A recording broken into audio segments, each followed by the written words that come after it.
Hello students, I'm Dr. Himanshu Kanpal, Assistant Professor English, Government MS College for Women, Bikaner. Today we are going to study the essay Selected Snobberies written by Aldous Huxley. Aldous Leonard Huxley, an English writer who is famous for his novels and essays on a number of topics. He also published poetry, stories, and film stories. He was not only a humanist and pacifist means someone who opposes war or violence, but a writer on spiritual subjects, including those on parapsychology and philosophical mysticism. Parapsychology means the study of mental abilities such as knowing future or telepathy that seems to be outside the law of nature and science. He was an intellectual and a leader of modern thought and philosophy. Educated at Eton and Oxford, he traveled widely, which gave him a larger experience of life. As a young journalist, he composed excellent poems, but he found his elements first in essays and travelogues, and secondly in his novels. Huxley was deeply interested in the problems of human life. Huxley lived through the two world wars. It was the grimness of the wars which shocked and compelled him to turn a new leaf. He left England and settled in California. Aldous Huxley was a versatile genius. He appears to be in quest of a satisfactory explanation of the human situation and the true nature and potential of man.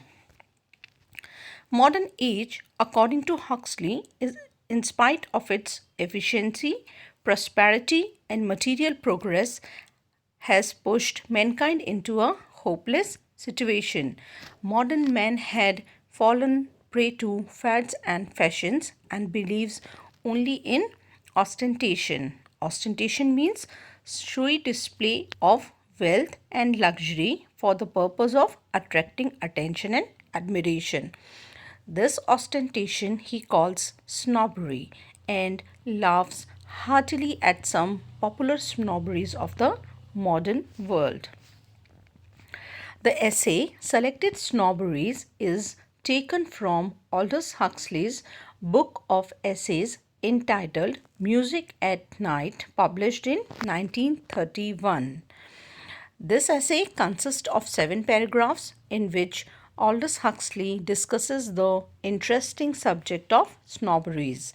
The essay does not teach any moral principle but familiarizes us with a new subject that is applicable to most people of the world. The essay consists of 7 paragraphs in which the writer discusses the interesting subject of snobberies.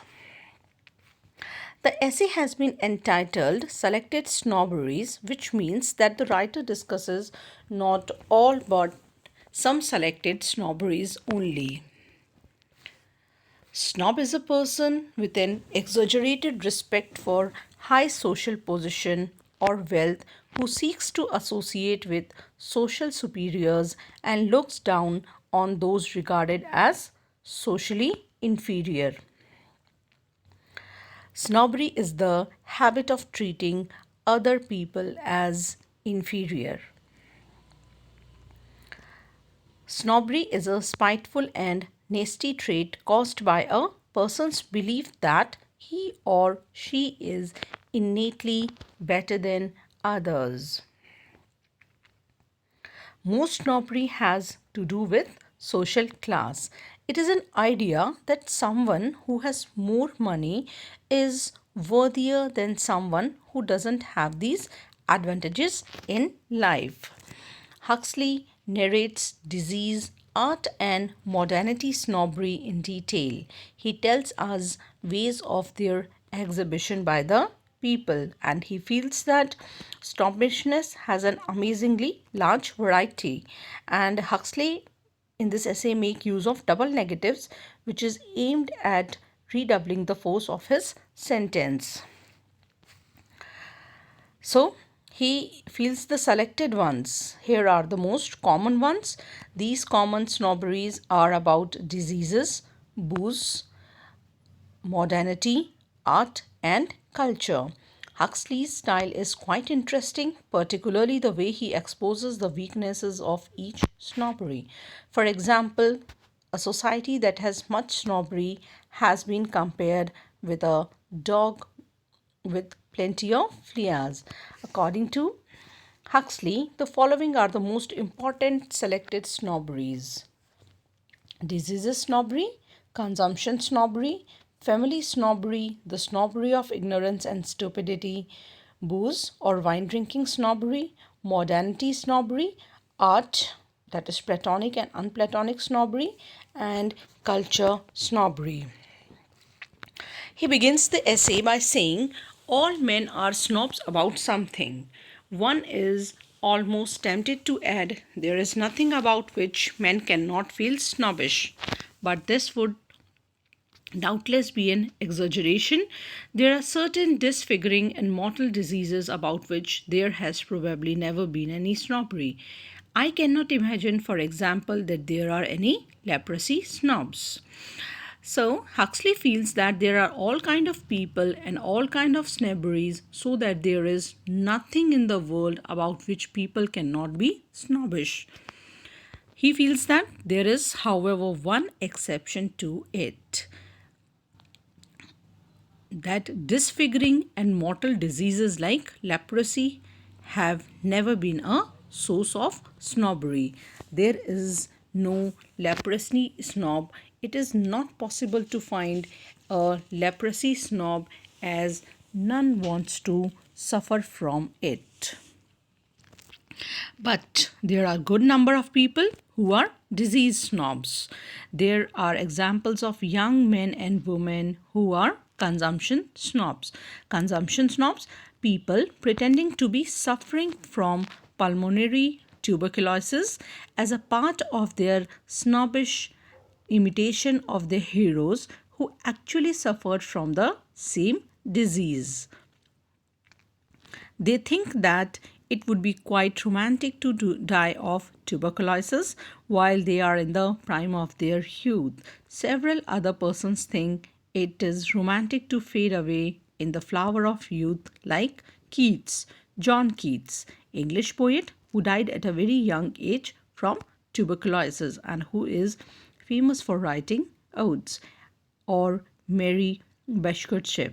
She is a promising Russian painter and diarist. Her journal is published posthumously in 1887, was very popular among the young people of that time. She also died of consumption.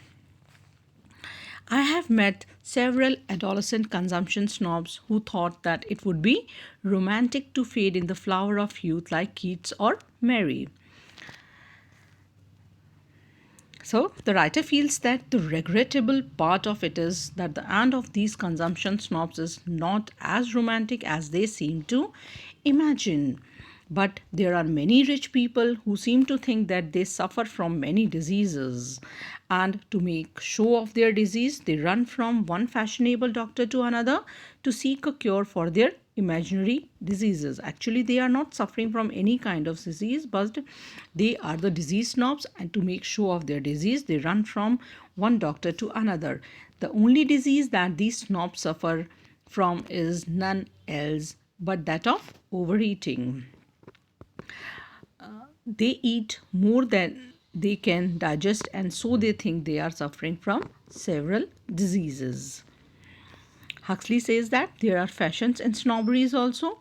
Old snobberies become outdated and the new ones take their place. Earlier, people used to be snobbish about their families, but now family snobbery is on the decline. New culture snobbery is on the increase, though it is resisted by low class people. The latest in our times is the booze snobbery. Booze snobbery is the snobbishness expressed through the addiction to alcoholic drinks, and most young men and women, also from 15 to 70, are seen drunk in at least private parties. Hardly less characteristic of our age is that repulsive booze snobbery born of American prohibition. The malefic influences of this snobbery are rapidly spreading over the world. France has become famous for its fine wines and its fine tastes, but such is the influence of these low class people that the taste for wines is being substituted for strong wines and cocktails. So Huxley says that booze snobbery has made prohibition socially permissible prohibition. Its evil influences have spread almost throughout the world. It may not be permissible in public, but it is very much fashion in private company. Men and women feel proud that they are found and seen in a heavily drunken state by others. Modernity snobbery is not wholly new, for it existed in the past also. Writer feels that modernity snobs throw away old things and buy the latest that have been created or invented by machines. The modernity snobs, it is obvious, is this industrialist best friend. Modernity snobs are the industrialist best friends. For modernity snobs naturally tend to throw away their old things, old possessions, and buy new ones at the greater rate than those who are not modernity snobs.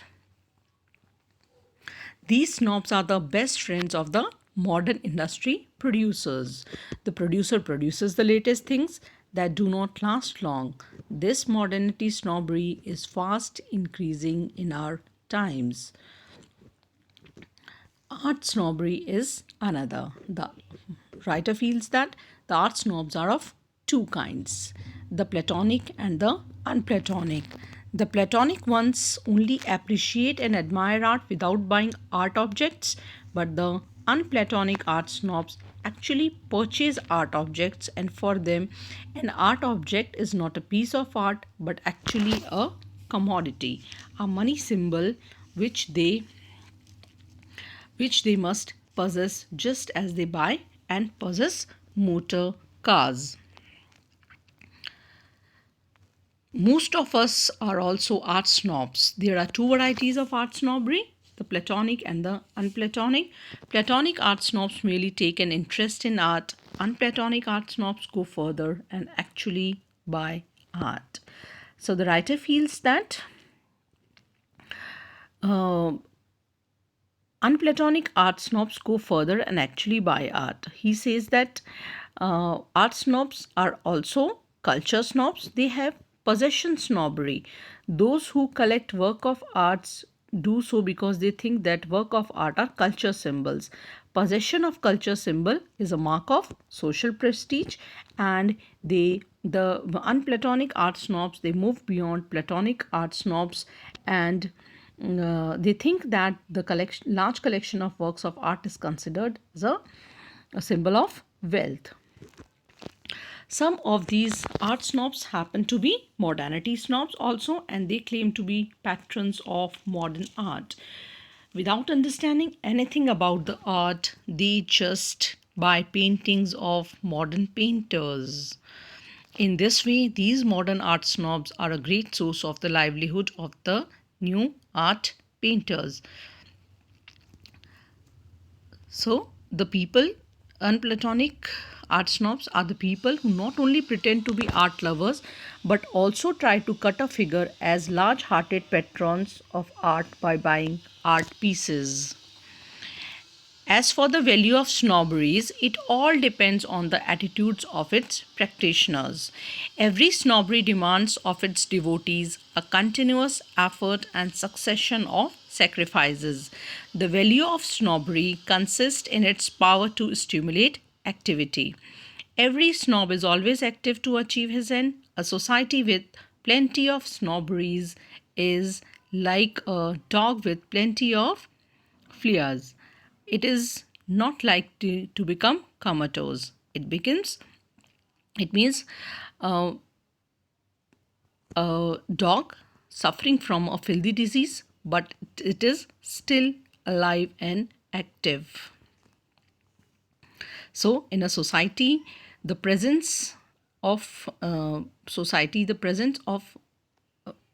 snobbery is like a dog with plenty of flaws. Okay, the people in the society, they suffer from this disease of snobbery, but it is active and alive. Though the dog is suffering from the filthy disease, it is still active and alive. And in the same way, the people who are snobs, they so they remain active and they actively participate in making show of their snobbishness. A society with plenty of snobbery is like a plenty of flaws. It is not likely to become comatose. Every snobbery demands of its devotees unceasing efforts, a succession of sacrifices.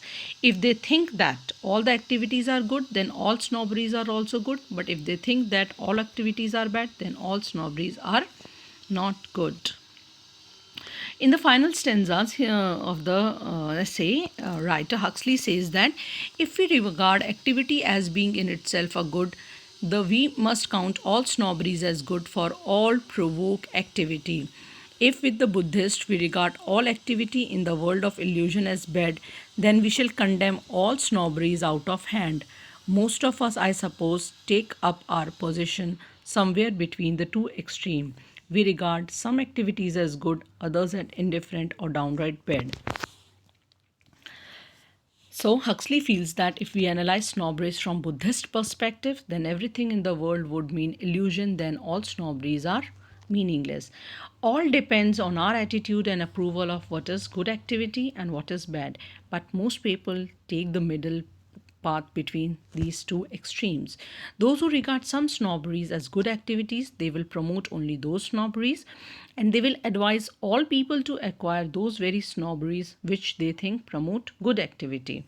All activities are not good. Some are tolerable, but many others are detestable, disliked. The best activity is that excited by culture or art snobbery. A culture and art snob is better than other snob as he pays tribute to the things of the mind. We regard some activities as good, others as indifferent or downright bad. Our approval will be given only to such snobberies as excite what we regard as the better activities. The others we shall either tolerate or detest. Every snob in this way is the promoter of one snobbery or the other at a time. Aldous Huxley sums up the essay Selected Snobberies by satirically calling all snobberies as good because it motivates people for activity. Hence, we regard some snobberies to be good and some to be bad. Finally, the writer says in the essay, a manufacturer of motor cars, on the other hand, will rank the snobbery of possessions above culture snobbery. He will do his best to persuade people that those who have fewer possessions, particularly possessions on four wheels, are inferior to those who have more possessions, and so on. Each hierarchy culminates in its own particular pope. Finally, Huxley summarizes his essay by saying that each snobbery attempts to enjoy the highest position in the hierarchy of snobberies in a society. It is like every single snobbery trying to boss over others. For example, producers of car will work hard to put culture snobbery at the top, and this they will do by instigating the public that less possession of cars is a sign of cultural or social inferiority. This is how snobberies are steered wide into modern societies. Those who believe in culture snobbery and our intellectual professions would appreciate those things which are rational. A manufacturer of motor cars would rank possession snobbery at higher position to the culture snobbery. Likewise, each hierarchy culminates in its own particular pope. It means in the hierarchies of the Roman Catholic religious order, the highest is the Pope. So too in all types of snobberies in which there are successive hierarchical levels, each higher than the one just below, leading finally to the hero who occupies the summit and induces others to imitate him. So we can say that Huxley is a persuasive writer. He has a lucid style which is forceful and elegant. It is very clear and theme is developed in a logical manner. He gives up scripts, sentences in also a master of condensed statements. Huxley's prose style faithfully mirrors his tremendous mental capacity. He relates everything which he analyzes to the key problem. He is fond of paradoxes, through which he shows his alert and dynamic perception of unlikely relationships which escapes the ordinary mind. The paradoxes are an essential part of Huxley's wit, which always brings out the most remarkable quality of his prose, his amazing energy, clarity, and precision, and natural ability to invest his writings with great erudition. This is all about the essay Selected Snobberies, written by Aldous Huxley. I hope you like the video. Share, like, and subscribe. Thank you.